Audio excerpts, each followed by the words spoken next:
your wisdom and your stories and your lessons around we all worry, now what? Right. Because I feel like you do not write a book until you have got something to say and you've lived it and you understand it. Right. So with the Guthrie Jackson Foundation, can you share? Because this is just remarkable. Well, I'll tell you, just even, think about, like, for me, just the Pope, when they asked me for my work in the foundation to go to the Vatican and accept this pontifical advocacy award. The first time I was asked, kind of like that Oprah moment, I turned it down. I was like, I didn't know this. Yeah. I knew you turned down the Oprah the first time. I didn't know you turned down the Pope.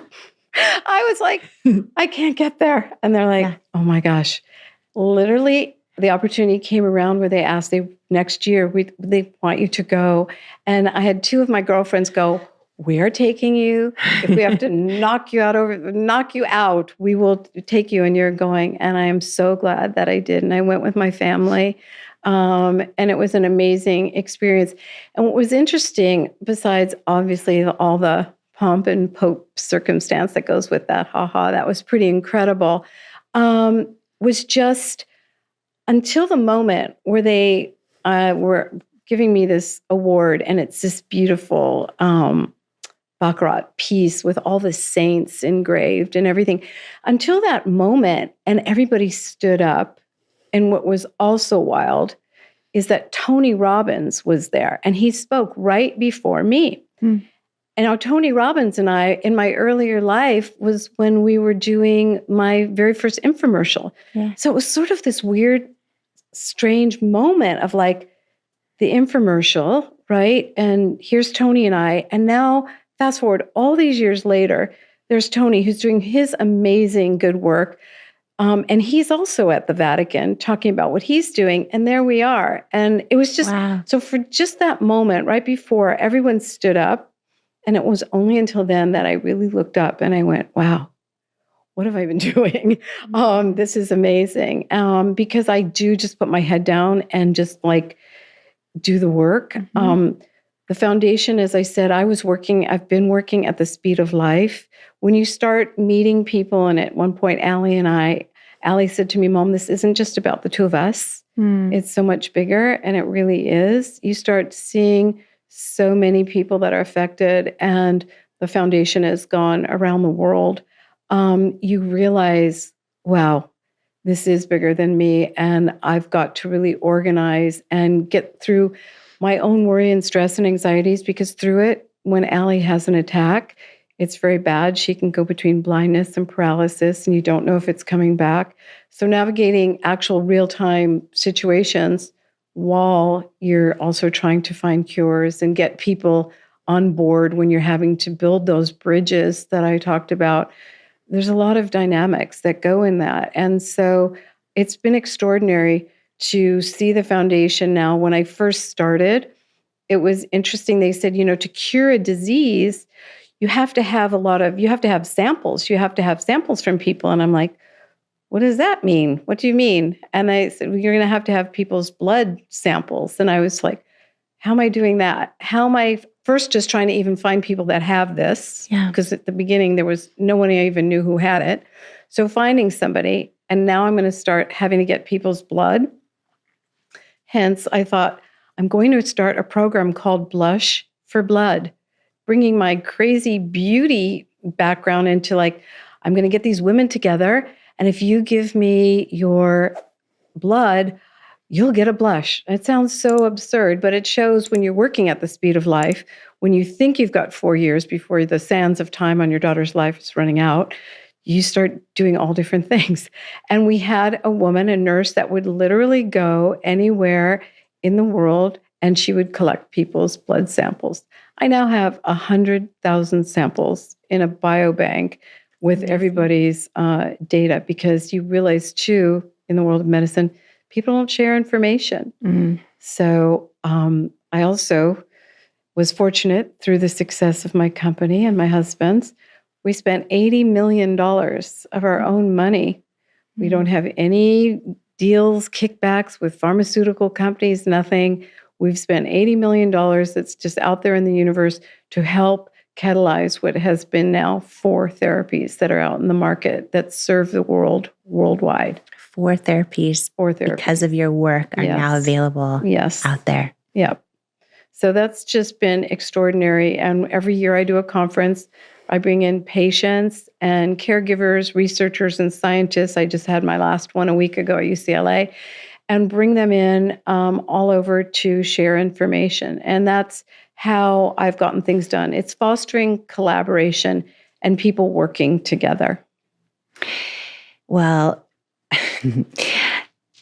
thank you for sharing all that too, because when you do something, you do something. Yep. Like when you do something, you do something. And with this new, beautiful, powerful book, We All Worry, Now What? Can you talk about the warrior walk and warrior wisdom? I think, for me, I just share wisdom. What's great about the book, too, I have to say, is the women that have offered up. And there's a couple of wonderful guys in there, Jay Shetty and Yogi Cameron. But I wanted people to see, how do people navigate when they're worried? How do they deal with stress, anxiety, worry? And so each chapter opens with whether it's Jane Fonda talking about what she worries about in climate change and how she deals with that, or Gloria Steinem and how she navigates what she thinks about, in the world today, and in the feminist movement that she started, and Kris Jenner, how she deals with the Kardashian group, the amazing empire that she has built, how she deals with that with her faith every day. So I thought that was really interesting. And for me, I just wanted to showcase in the book, it's really whatever works. Different things work for different people. Mm-hmm. For me, it's zooming out. It's taking that next step. It's getting that perspective, but it's still moving through. It's knowing when I have to take that time just for myself, or I have to go and meditate, or I have to just be quiet, or I have to just go out with a bunch of girlfriends and, have a night of drinking some wine. It's knowing what that prescription is for me that helps me get to that next place that I've sort of set my sights on. Mm-hmm. Yeah. And just to kind of share a little bit more about that, in this book, you have a number of the people you just named all contributing to it, really, and sharing how worry shows up in their life and what they do about it. I wanted to ask you specifically about the 5 steps, like the 5 steps to slow anxiety spiral from worrier to warrior, and the 5 steps that you talk about. Well, for me, a lot of it is we get stuck in the rumination. Yeah. Everybody just sort of ruminates, and we, that analysis paralysis, we just get really stuck. And it's just having to work through even the rumination, that fear that we have that we're not going to get it right, or just being immobilized, So I think that is a very big one for me that I found was really helpful to people, that they just ruminate. They're like, nothing's going to work. Nothing's going to get me out of this. And they're afraid. Like, you have to, zoom out. You have to really zoom out and try to get perspective. That's what I do first and foremost. I have to look. It's almost like that. It's almost in this strange way when I was disassociating from what was going on. I had to almost disassociate, zoom out, look down. It's somewhat as what I do now, except I'm much more associated than disassociated. But I'm looking down at what the situation is. I'm looking down at what's the problem here? What do I want to try to achieve? I'm trying to do this almost like mapping in my head. And then I go through my next step, which is just take that next step. Try to just get through that next step, whatever that is for me, whether it's, calling a friend or taking an action or going through a walk. That's what's really important to me, is those 2, I'd say, for me more than anything. Get me started, because you got to get started. And I think when you're just sharing the zooming out of, is that kind of like an example of that? Maybe when you talk about what you went through with your daughter, and now if a problem arises that you might worry over, you can actually zoom out and have like perspective. Like, okay, no one's dying here. It's going to be like having that kind of zoomed out perspective that makes whatever's happening in the moment feel Well, I was reading, I attribute it to Rob Lowe, but I know I'm not sure exactly where that saying comes from. And it really does help me, especially since I live in it still is a world of never knowing if my phone's going to ring and God forbid my daughter's having an attack.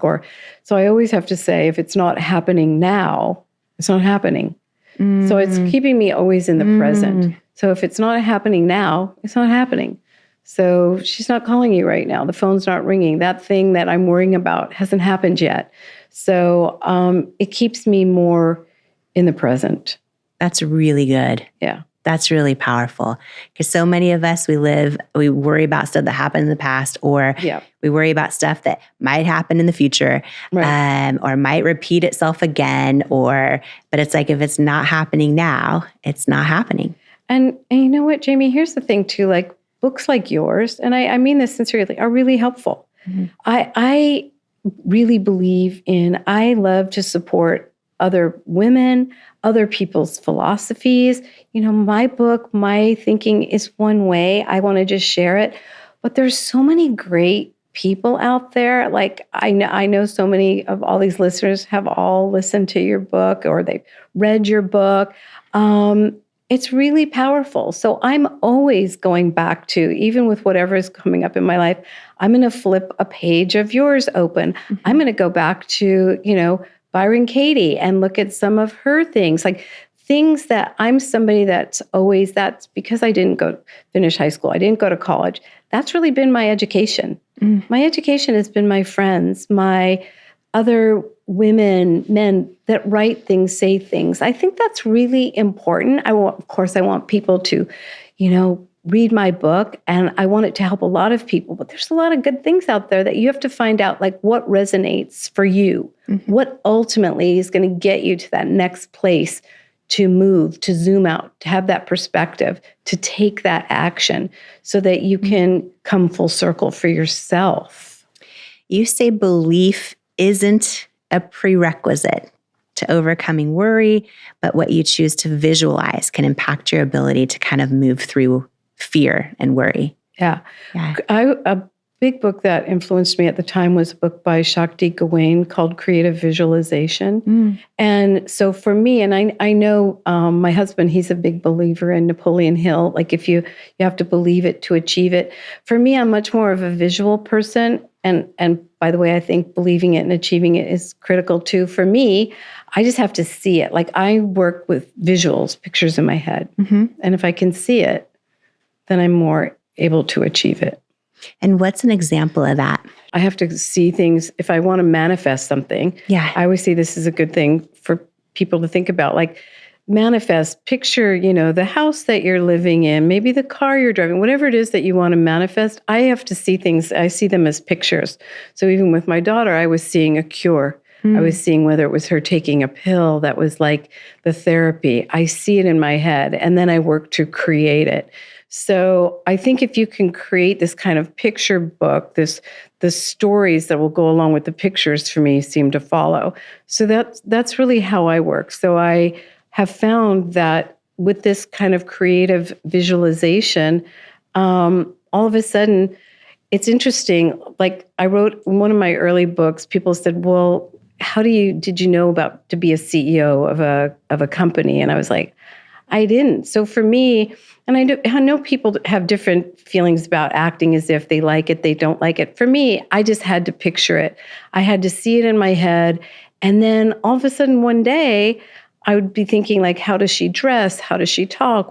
And then one day I realized I was that person. Like they'd sort of seamlessly integrated. And I was always very, very insecure. I think I told you this story of when I was shooting my very first infomercial, and I was very nervous. I'd been just, at that point, just the makeup artist on sets. And now here I'm going to be now doing this as my show with my products. And I was very insecure, and showing up that day, I just thought, I don't know that I can pull this off. I wasn't even used to, I didn't even wear much makeup. So, which was also, I was doing no makeup then. So I was kind of doing some new things that, just, I wasn't sure how they were going to be received. And I remember that the gentleman who was shooting that day, doing all the photography, and we're getting ready before the shoot, he looks at me and he goes, Victoria, I have photographed some of the most beautiful women in the world. And I have found there's two types of women. There's women with great beauty, and there's women with great brains. And you are a woman with great brains. He says this to me. I'm like, oh, wow. Okay, yeah. And I'm thinking, like, with all these people there, I'm like, did he just call me like a dog? Like, what? And he goes, so we're going to put you outside. We're going to get you some air, and it's going to be beautiful. And I was just like, and it was such a gift that he gave me, because I just, from that moment on, went, dude, I so got this. And it was like my worst fears had been, I was afraid I wasn't pretty enough, smart enough, whatever it was. And as I sat there in the chair that he put out in the parking lot, was the cars are whizzing by, I said, I'm going to go back in there. I'm going to shoot this, and I'm just going to like sell my product from my heart. And I'm going to visualize that people are going to love it. They're going to call, they're going to buy it. And, you know, from my very first show, we did $1 million a week in sales, and it never really stopped. So I'm very much about, no matter what happens, and a lot of that's going to happen, you give that power to that thing that you don't want to happen, and then it's happening. It's just how you navigate it, how you get through it. What do you see on the other side of that? And that is so impressive, because I think I would have been like, what? I would have been like, first of all, there's not two types of women. Second of all, like, I would have been feisty. That's amazing. So you zoom out and you're like, okay, here's what I want to visualize. Exactly. Exactly. And you did that yourself. All those years on QVC, I'm sure you visualized all those people calling in and buying the cosmetics and all the amazing success you've had with the book. Somewhere in your brain, you have to have pictured it, seen it, and then you work to manifest that. And it's a lot of hard work. Yeah. And I find sometimes I like choose what I want to visualize, and sometimes I just see something. Yeah. And I'm like, oh, I think that's good, because I think that means it's going to happen. Yeah. And then it sort of like boosts my belief. But yeah, I remember so many times I did over 1,000 live shows on QVC. And I once heard, actually, Pastor Joel Osteen said that when he first started doing sermons, he was very nervous, and he would pray that when people would be changing the TV channel, when they would turn him on, that they couldn't turn away, that they couldn't turn him off. Yeah. So I started doing that prayer, like before the QVC stuff. And I would visualize like a person at home, and it didn't even matter if they bought something, but I would visualize them and just sort of like feeling more worthy if they, just felt seen through stuff. And I visualize stuff a lot. Yeah. I believe in that. And I think what you said is really powerful, because someone might be worrying about something and maybe you can't quite believe the solution yet, but if you could visualize it, it's sort of like that step. Exactly. Yeah. Exactly. Yeah. It's whatever it is that's going to help you. And for me, I work best in pictures and visualizing. And I did it, I'm still doing that with my daughter. I'm visualizing I will have the cure. I now have the therapies that are managing it, but I will have the cure. So I will, and I say, between the power of love, intention, visualization, I will get there. There's really nothing that you can't do. There's really nothing. Worry, I always say, is the seed that gets watered, that turns into the stress, the anxiety, the panic. I mean, I've had a life, well lived. And through all of the different milestones, turning points, just moments in my life, anxiety, stress, panic has always sort of sat right on my shoulder.